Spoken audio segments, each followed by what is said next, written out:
Triple तलाक बद्दल तुम्ही ऐकलं असेलच, ज्याला कायद्याने बंदी आहे. पण याच तिहेरी तलाकचे 4 प्रकार आहेत हे माहिती आहे का तुम्हाला? पहिला, तलाक ए हसन. 3 महिन्यांच्या कालावधीत पत्नीला दर महिन्याला एकदा तलाक हा शब्द उच्चारला की विवाह रद्द होतो. जर पती आणि पत्नीने पुन्हा एकत्र राहणं सुरू केलं नसेल तर 3ऱ्या महिन्यात तलाक शब्द उच्चारला की घटस्फोट झाला असं मानलं जातं. अर्थात यात अटी आहेतच. पत्नीची मासिक पाळी सुरू नसावी. दुसऱ्यांदा तलाक बोलण्याआधी दोघांमध्ये समेट करण्याचा प्रयत्न होतो. पण 3ऱ्या महिन्यापर्यंत सुरळीत झालं नाही तर पती पत्नीला 3ऱ्या महिन्यात घटस्फोट देतो. या प्रथेवरून जस्टिस सूर्यकांत यांनी विचारलेल्या प्रश्नावर चर्चा सुरू आहे. दुसरा प्रकार, तलाक ए किनाया. तोंडी, लेखी किंवा व्हॉट्सअपद्वारे हा दिला जातो.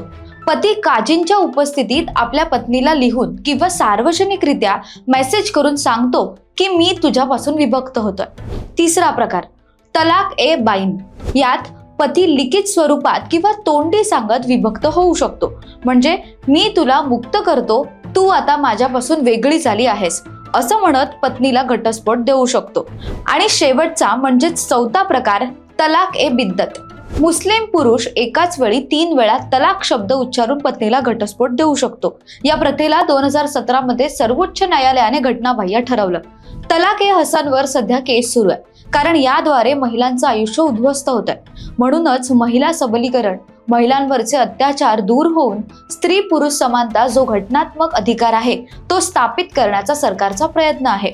तेव्हा ही प्रथा रद्द होणार का? तुम्हाला काय वाटतं हे कमेंट करून नक्की कळवा. जय हिंद, जय महाराष्ट्र.